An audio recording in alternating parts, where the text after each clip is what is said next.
मैं तो रवि को समझा समझा कर थक गई। कभी वक्त पे घर आता ही नहीं। ओफो मम्मी, अभी इतनी देर कहाँ हुई है? आ जाएंगे भैया। इतनी जल्दी कैसे आएंगे इनके लाडले? सारे शहर की जिम्मेदारी उस बेचारे अकेले के सर के ऊपर है। जब तक उन जिम्मेदारियों से निपट नहीं लेंगे घर आएंगे कैसे? जब आप उसकी उम्र के थे तब देर नहीं करते थे आप? अरे देर न तब करता था ना अब करने की मजाल है। ड्यूटी खत्म करके सीधे ही घर वापस लौटता हूँ। माफ करना, शादी के बाद तो चाबी के गुच्छे की तरह बांध के रख लिया तुमने मुझको पल्लू से। अगर ऐसी ही बात है हाँ। तो उसे भी किसी के पल्लू से बंधवाइए ना, देर से आना छोड़ देगा। हेलो। हेलो अंकल, आप ज्योति को बुला देंगे प्लीज? हाँ हाँ जरूर बुला देंगे, लेकिन तुम कौन हो? राधा, तारा, सुलक्षणा, जयप्रदा, कौन हो तुम? मैं श्रीदेवी बोल रही हूँ। ओहो हो, श्रीदेवी बोल रही हैं। अरे वही चोटी बदन की मोटी काली कलोटी माँ कैसी है तुम्हारी? मम्मी मम्मी तो ठीक है अंकल, लेकिन आप मम्मी को कैसे जानते हैं? मैं तुम्हारी मम्मी को इतने करीब से जानता हूँ कि तुम्हारा बाप भी उतना नहीं जानता होगा। अच्छा ठहरो ठहरो, मैं बुलाता हूँ ज्योति को। ज्योति बेटी, तुम्हारा फोन है? मेरे लिए फोन डैडी? हाँ। Hello Sridevi, how are you? कोई श्रीदेवी नहीं बोल रहा है, मैं रवि बोल रहा हूँ। ज्योति भैया तुम? पापा बोल रहे थे किसी श्रीदेवी का फोन है।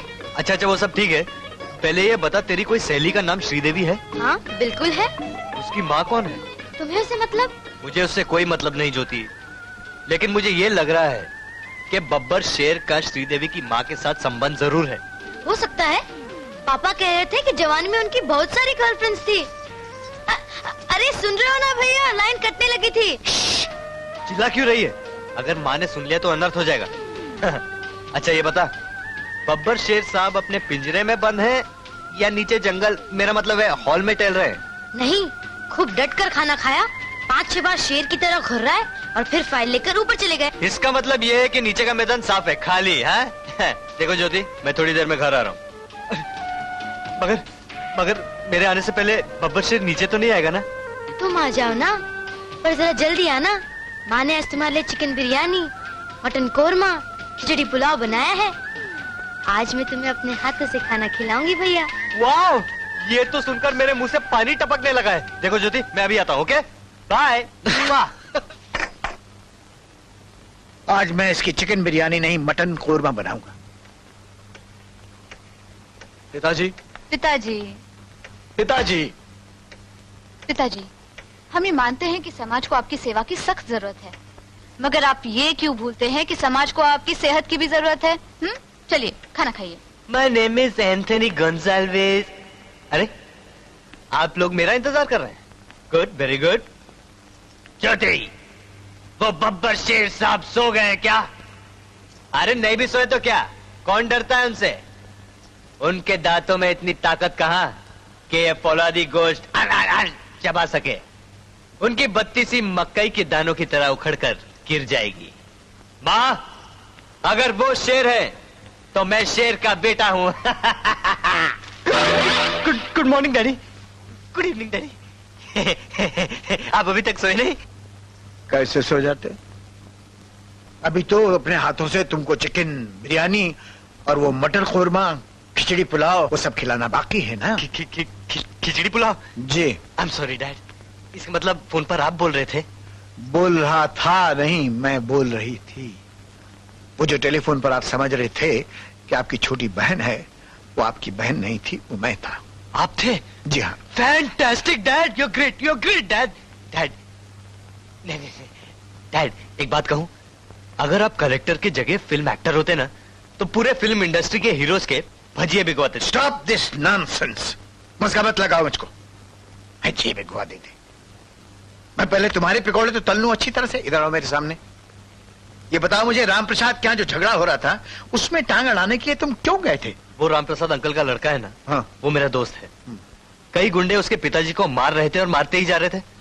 मेरी खोपड़ी घूम गई और मैं टूट पड़ा। तुमको इस बात का एहसास नहीं है कि तुम्हारा बाप इस डिस्ट्रिक्ट का कलेक्टर है, कानून का एक अफसर है, और कानून के एक अफसर होने की हैसियत से उसकी जिम्मेदारी मेरे सारे परिवार पर आयद होती है, तुम पर आयद होती है।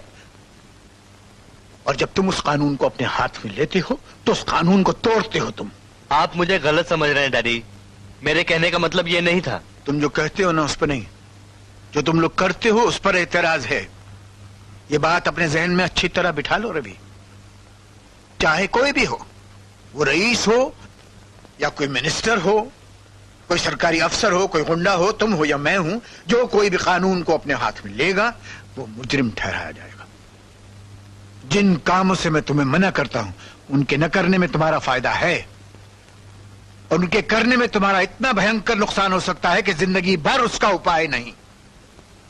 ये मेरा मशवरा नहीं है बेटे, ये मेरी चेतावनी है। कलेक्टर की धांधली, कलेक्टर की धांधली, कलेक्टर के बेटे को, अरे बोला भूषणनाथ बोले बड़बोले की,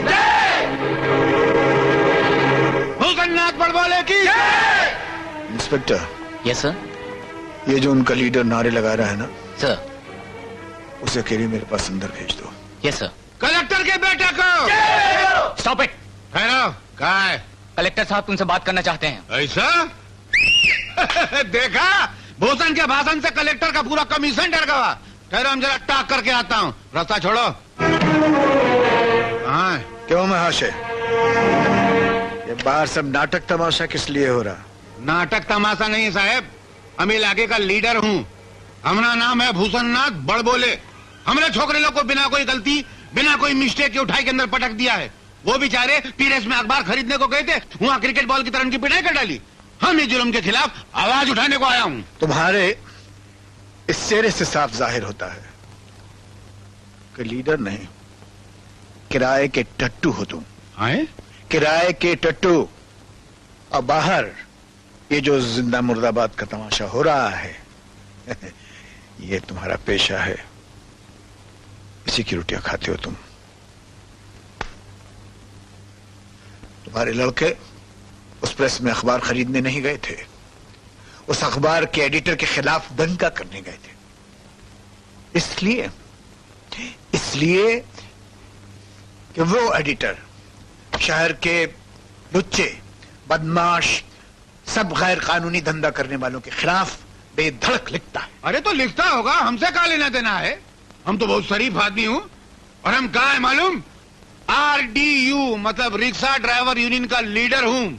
इसके अलावा HGU मतलब हाथ गाड़ी की जो यूनियन है उसका भी लीडर हूँ। कोई मामूली आदमी नहीं हूँ हम। और तुम जानते हो मैं कौन हूँ? अरे कलेक्टर और का हो?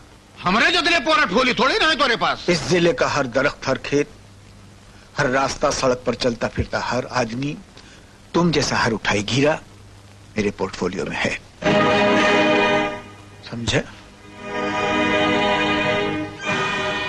अगर मैं चाहूं तो इसी वक्त तुम्हारी हड्डी पसली बराबर करा के और तुमको उसी लॉकअप में बंद करा दूं जिसमें तुम्हारे ये चेले हैं। लेकिन मैं ऐसा करूंगा नहीं, क्योंकि कानून को मैं अपने हाथ में नहीं ले सकता।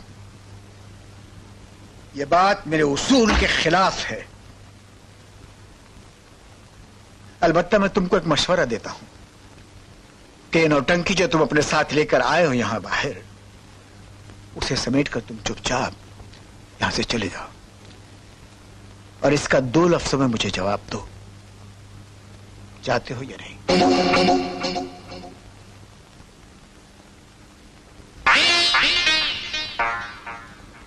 मुड़े क्यों? मैं आपको नमस्कार करना भूल गया था। क्या? तुम्हारी धमकियों से डरने की बजाय उसने उल्टा तुम्हारी टांग तोड़ने की धमकी देकर तुझे वहां से भगा दिया?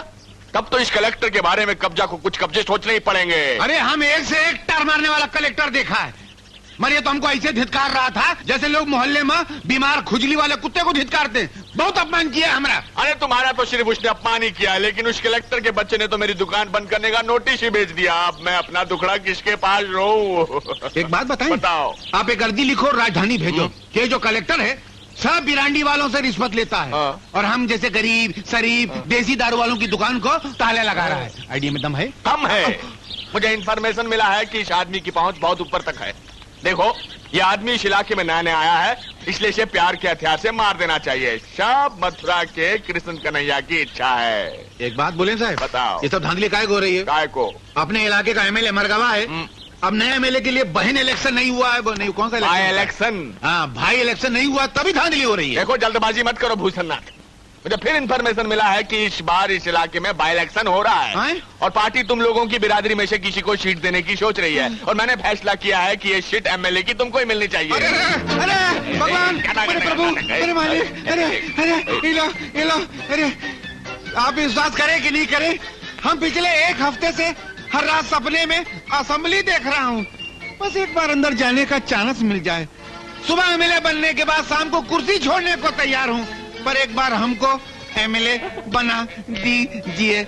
एमएलए बना दूंगा। राजनीति का रूट भी दिखा दूंगा। सब मुंबई के सिद्धि विनायक की इच्छा है। पी डालिए, सब दारू पी डालिए, मगर इस गरीब को असेंबली में फेंक डालिए।